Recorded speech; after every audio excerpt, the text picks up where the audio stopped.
Thanks for joining us, and congratulations. Well, thank you. It was an incredible evening, and the numbers are still stunning. We won by 22 points over the longest-serving Republican in the United States Senate, which is no small task. So we have a lot of people to thank, and a lot of those folks are NRA folks. Absolutely. As you said, this wasn't just a win. This was a huge win. It was. It was not at all what we expected, but I'll tell you, it was an amazing thing. A lot of times people forget that primaries are about grassroots turnout and grassroots organization, and we had identified 1,300 precincts that were critical to us, and for 12 hours yesterday, every one of those 13 precincts had at least one Mourdock campaign volunteer there, and many of those came from the NRA groups, and we're just so grateful that they took the time to make all this possible. I know, and I know they worked hard. I know they made the calls, and I know they got the mailings out, but I've got to ask you, when you look at the volunteers you had working for you, did you find that there were a lot of people who were first-timers getting involved because they are so concerned about where this country is headed? Absolutely right. You know, I've been labeled for a long time. Our campaign, Mr. Lugar, of course, who's very much establishment, had tried to label our campaign as this Tea Party effort. And honestly, it includes Tea Party people, but it's an effort that's been very broad in our constituent base. But a lot of those people who came out of the Tea Party, who came out of the NRA, who came out of other conservative groups, had never worked in any political campaign before.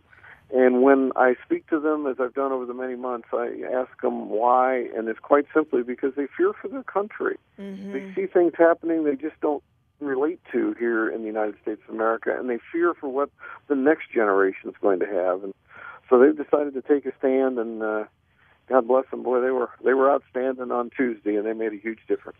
I mean, you look at the 22-point spread you were talking about, and in your mind, that this is voters letting Washington know they are fed up? Absolutely. They are fed up to the gills with everything that's been going on, and certainly Mr. Lugar had taken a bend to the left over the last decade. But still, you know, just consider this for a moment. In January, his favorable rating among Republicans was 67%. And yet yesterday, he just got 39% of the total vote of Republicans.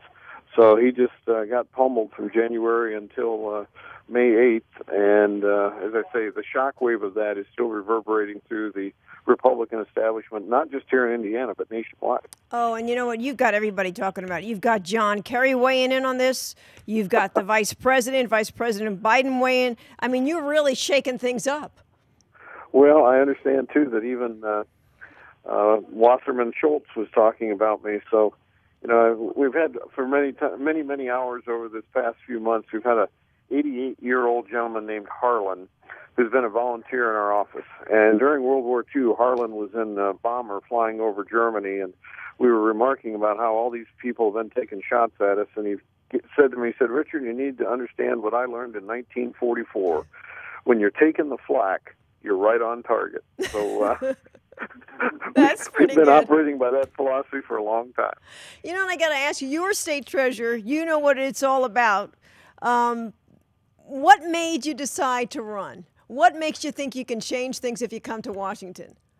Well, there's going to be change in this country. The question is it going to be positive and directed, or is it just going to be chaotic? I am state treasurer, and that gives me some special insights into the world of finance. And I have to tell you, there's a time bomb that is ticking, and it's called our national debt. And the fuse is the interest rates. Right now, we have record low interest rates, and I mean the lowest rate ever in American history was paid by the U.S. government for Treasury bills back last November. Lowest rate ever. If you loaned your money to the U.S. government for 10 years, they were going to pay you the whopping sum of 1.7%. They're doing it by artificially crushing the rates because they're so afraid of what's going to happen to our debt when those rates take off. Mm-hmm. But the truth is, at some point, that's going to start to happen. If we don't get that debt down, it's going to be a serious, serious problem. I decided to run for the United States Senate in part because I want to be part of the answer to start to make government in Washington the way it is here in Indiana, where we actually live within our budget. We actually have reduced the size of government in the last few years. Even since 2008, Indiana's never gone in the black. And while other credit rates have gone down, our credit rate has gone up. the state of Indiana actually has a higher credit rating than the United States of America. And we need that kind of leadership and that kind of discipline in the United States Senate. And I think a lot of people say, you know, this isn't the America I know. They're very concerned. And when you look at gun owners, they look at a president who goes to Mexico and apologizes for gun freedoms. And you've got a president who's saying that, you know, the Constitution's getting in his way, that he can't do what he wants to do. And I think also that's what's driving people, whether they're Democrat or Republican, they're worried about where this country's headed. And well, they should. But, you know, the brilliance of our founding fathers is they were not only ahead of their time, they were still ahead of ours. And they managed to set this amazing process in place so that every 2 years the revolution of 1776 could continue, not with the militia in the field, but with voters going out to vote. And that's the great opportunity we have come November to rein government back in and set it on the right course. And I'm confident that's going to happen because of what we saw with all these volunteers just this week. Yeah, you look at your win. What's the message you think it sends when you look at down the road to November?